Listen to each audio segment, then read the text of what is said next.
असां ईद ॾींहं खे तमामु ख़ुशी जी ॾिसूं था। असां लाइ हिकु अॼोको ॾींहुं 5 दिसंबर जो क़ौमी ईद जी ॾींहुं आहे। मां सम्झां थो अॼु पूरी सिंधी क़ौम पंहिंजे जोश जज़्बे ऐं ॿारनि खे वठी रोडनि ते निकिरी आई आहे। असांजी तमामु सिंध सां मुहबत जो ॾींहुं आहे। मां सम्झां थो जेको बि सिंधी हिन ॾींहं खे नथो मल्हाए, मां सम्झां थो उनखे सिंधी सॾाइण जो कोई बि हक़ न आहे। अॼु असांजो ईद जो ॾींहुं आहे। असांखे वरी ख़ुशी थिए थी, असां जोश ऐं जज़्बे सां मल्हायूं था। असां रोडनि ते निकिरी झुमरियूं हणूं था। अॼु असां नवां कपिड़ा टोपियूं अजरका पाए असां वॾो ईद वांगुरु असां ख़ुशी करूं था। असांखे वॾो फ़ख़्रु आहे, नाज़ आहे। असांखे पंहिंजी सिंध जीअं असीं सलाम पेश कयूं था न्यूज़ चैनल जेके भी जकापा जा न्यूज़ आहिनि पूरी सिंध में असीं सलाम पेश कयूं था। 5 दिसंबर अॻिता ॾींहुं असांजो क़ौमी ईद जो ॾींहुं हूंदो आहे। असीं जिते भी सिंधी रहनि था असां उनखे अॼु जो ॾींहुं मुबारकबाद पेश कयूं था। ऐं सिंध ॾिसो त 1000 साल पुरानी सिंध आहे।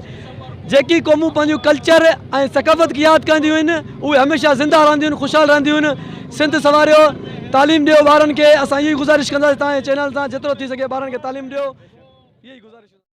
साईं हे 5 दिसंबर सिंधी सक़ाफ़त जो ॾींहुं असां ईदनि वांगुरु मल्हाईंदा आहियूं। टोपियूं अजरक पाए रोडनि ते निकिरी सिंधी गीतनि ते रक़्स बि कंदा आहियूं। हे सिंध असांजी जेकी तहज़ीब आहे या हज़ारे साल पुरानी तहज़ीब आहे जंहिंखे असां उजागर कयूं था, जीअं माण्हुनि में शऊर अची सघे, जीअं असांजी सिंध जूं जेके रवायतियूं जेके आहिनि उनखे माण्हू उजागर करे त जीअं असांजे ॿियूं सिंधियूं क़ौमां आहिनि, जीअं ॿियूं क़ौमां पंहिंजूं जेके कल्चर खे विसारियूं आहिनि उहे क़ौमां ई विसरियूं आहियूं आहिनि। असां पंहिंजे कल्चर खे उजागर कयो आहे। जीअं त असांजे सिंधी टोपी असांजे सिंध जो मान आहे, सिंध जो शान आहे। असांजो अॼोको ॾींहुं वॾो ख़ुशी जो ॾींहुं आहे।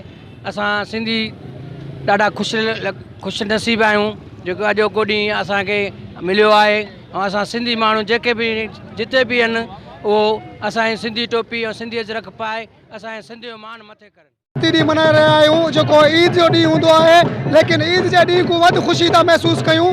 असां इहो ॿुधाइण था चाहियूं सिंध दुश्मननि खे त असां सिंधी पैगाम ॾियण था चाहियूं त इहो पैगाम